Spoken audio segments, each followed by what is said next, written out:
So, hello guys, what's up? It's me again, si Mima Alicia nyo at nagbabalik ulit para sa ating panibagong video. So, ito na nga po guys.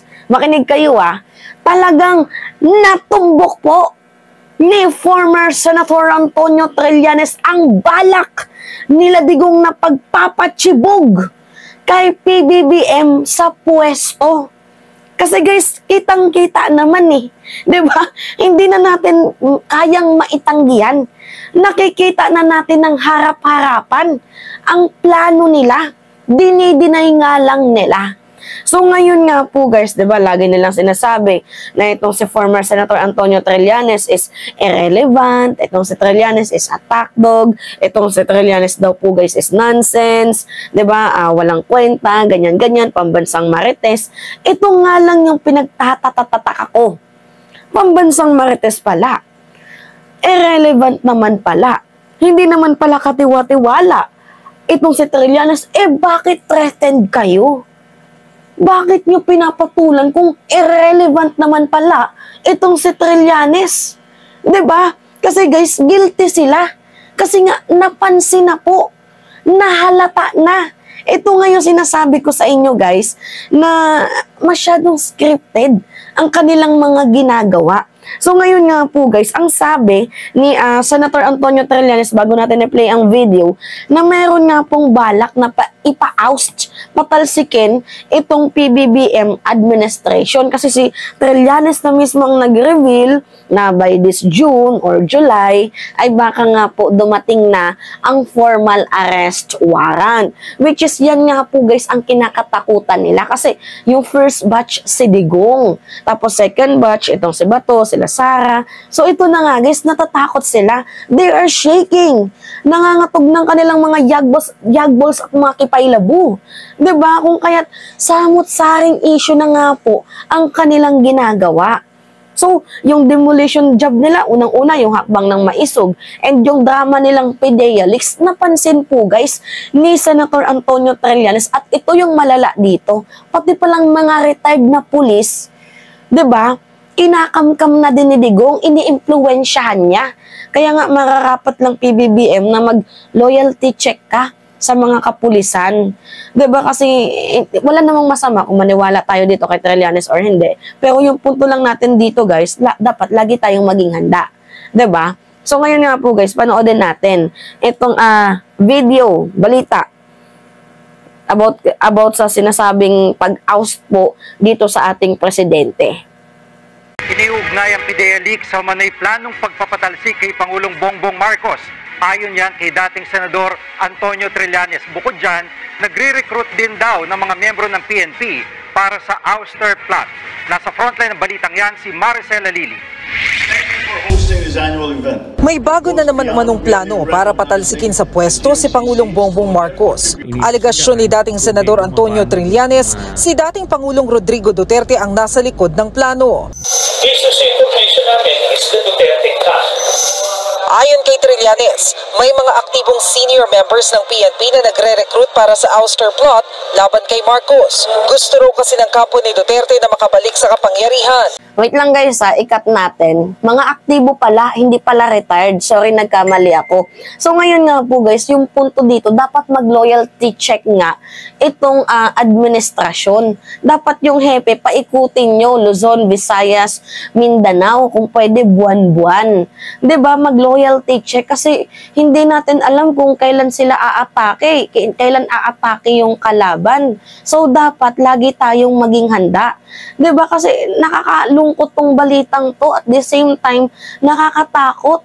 Kasi 'di ba, itong ating administrasyon, trabaho ng trabaho, tapos meron pala itong mga masasamang, 'di ba, mga diputang taong to naghahangad na makabalik sa posisyon. Kung kaya't nga po guys, gusto nilang maulit yung nangyari na noon sa administrasyon ni former Marcos Sr. dito kay President Bongbong Marcos. So ngayon nga po guys, patuloy. Ngayon lang, ang nadagdag lang na dimension is kung magpa-power grab sila after June 30, pwedeng mag-re-election si Sara Duterte, assuming it was done through an impeachment or yung withdrawal of support na ginawa ng sa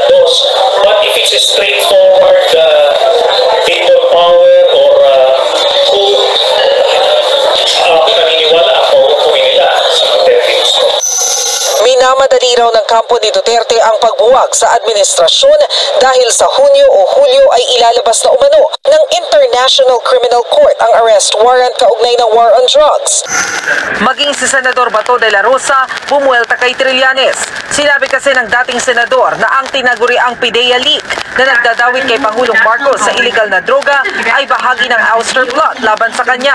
Si Senador de la Rosa, nakaalyado ni dating Pangulong Duterte, ang nangunguna sa investigasyon ng Senado sa isyu ng PIDEA leaks. I am a rightist. I don't want to destroy the existing establishment. Sumusunod po ako ng batas. Kung si Trillanes ay destabilizer, Senator Bato is, ano bang opposite ng destabilizer? Stabilizer. I want a stable government.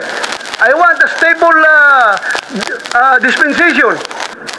Ayoko po na masira yung ating gobyerno. Kung masira ating gobyerno, masira ating pamumuhay. Di ba? Kaya huwag mo sabihin na ginagamit ako sa isang plot to ouster the president. No! My God! Okay. Narinig natin. Hugas kamay si Bato, no? Matindi. Magaling na naman yung script. Mga linyang bara ni Senator Bato de la Rosa. Anyway, dito nga tayo, guys, sa planong pag-ouster dito kay PBBM. So, guys, kung matatandaan nyo, samot-saring issue ang ipinupukol nila. So, magbase na lang tayo sa recent. Ano yung nangyari kagabi? Doon sa Dumaguete Rally. Pansin nyo, si Digong, di ba, rebellion na ang kanyang sinasabi. So, paano natin nasabing rebellion? Kasi hinihikayat niya na nga po, guys, yung mga mamamayang Pilipino na pumabundok na. So, anong ibig sabihin nun? Magiging armadong komunistang teroristang grupo? Hinihikayat niya kasi, guys, tapos idadaan niya na sa armas itong administrasyon. Di ba? Rebellion na yun, guys. Di ba, samot-saring paninira na ang kanilang mga ginagawa. May nag-comment, gusto ng patunay. Ito. It's better na ganon. Kaysa you do not agree with government at dismayed ka o hindi mo nagustuhan na pigilan ka magsalita. Yung iba kung ganon, ay pupunta na lang kami sa bukid. Dadali na lang nito natin sa armas. Hindi na naman ako makapagsalita kung ano ang damdamin mo. Kung gano'n, ay pupunta na lang kami sa bukid. Dadali na lang nito natin sa armas.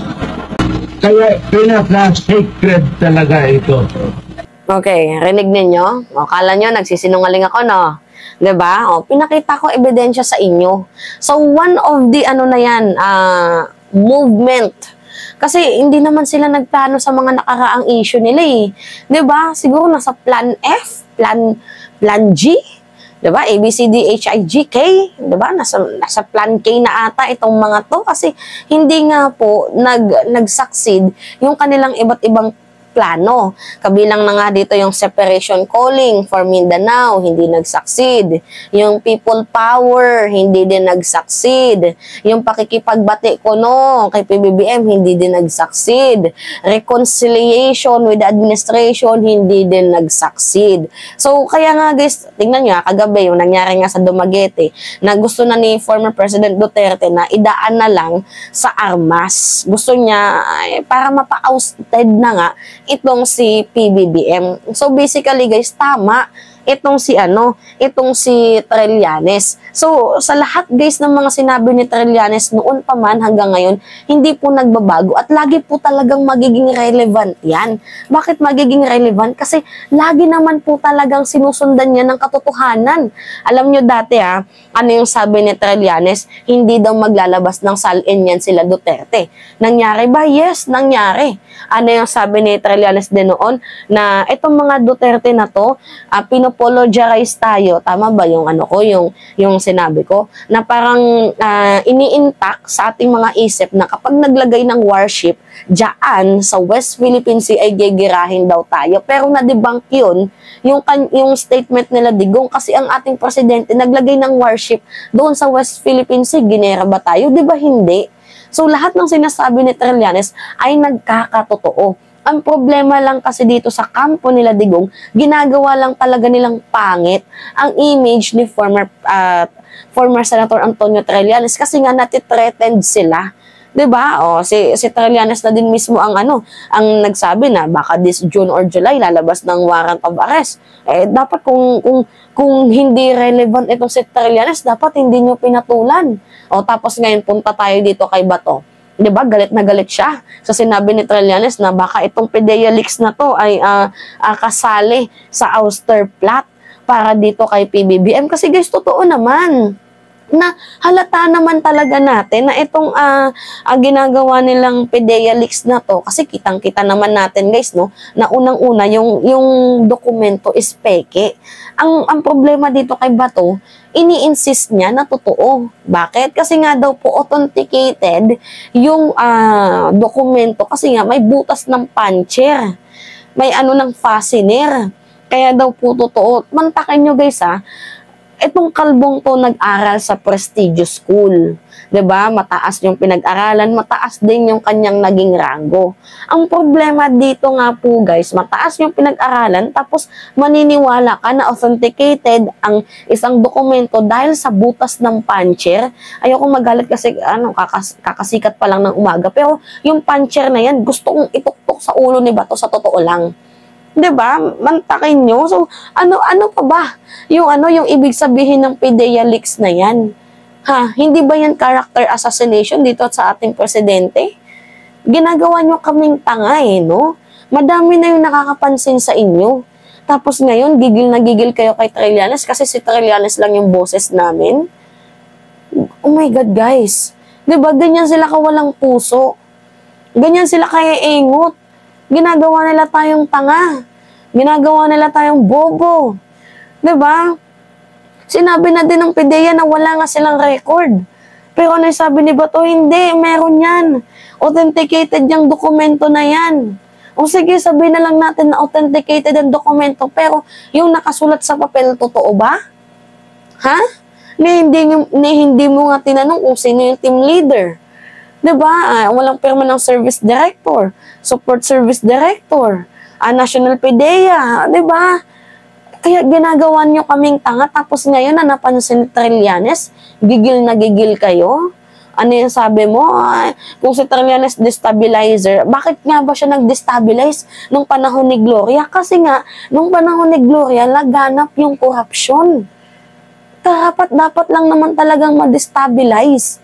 Allegedly, yung mga ganoon. Kung puro corruption, marapat lang naman tata yung ginawa ni Trillanes. Pero ewan ko, hindi ko naman sinusuportahan yung ganong gawain. Pero ginawa niya yun kasi nga ayaw niya po sa pamumuno ni former President Gloria Macapagal-Arroyo kasi nga corrupt. Yun yung sabi. 'Di ba? Tapos ngayon, ikaw hugas kamay ka, ginagawa mo kaming tanga, Bato. Hindi mo naman lahat kayang lokohin eh. 'Di ba? Nakakaloka tong na to. Itong kalbong to. Ano pala yung ibig sabihin ng PDEA leaks? Chismis-chismis nyo lang. Ano yung ibig sabihin ng PDEA leaks? Eme-eme nyo lang. Napapaloob doon yung motivation nyo yung character assassination nyo, demolition job, and part of the black propaganda, yung PDEA leaks issue na yan. Na in the first place, hindi nga kapanipaniwala ang dokumento. Diba, bakit hindi mo ipasenate, ipatawag itong si PBBM, as well as itong si Digong, bakit hindi mo kayang ipatawag para nang magharapan yung dalawang yan? Diba? Sinabi na din, lagi niyong tanong, bakit 2 minuto lang ang drug test ni PBBM? 2 minuto kasi, sabi na mismo guys ng chemistry, kaya 2 minuto, kasi wala naman pong reaction. Kapag 2 minuto na hindi pa nagre-react, ibig sabihin negative na yun. Pag nag-react, positive na yun. Kaso wala namang reaction. 'Di ba? Kaloka tong mga enamels na to. Ang sasagwa nyo, Diyos ko po. Ginagawa nyo kaming tanga. Ginagawa nyo kaming bobo. Pero wag nyo naman sanang lahatin. Dahil mga tulad ko, nakapag-aral naman ako. Hindi man tapos, pero nakakaintindi kami. Wag nyo kaming gawing tanga. Wag nyo kaming gawing bobo. Hindi naman po lahat pinanganak kahapon. Diyos ko po, Bato. Tapos ngayon, hugas kamay ka? utak mo may ubo. Diba? Ba't kayo natitreaten sa sinasabi ni Trillanes? Kung wala kayong kasalanan. Ba't yung pinapatulan kung irrelevant? Diba? Yun lang guys.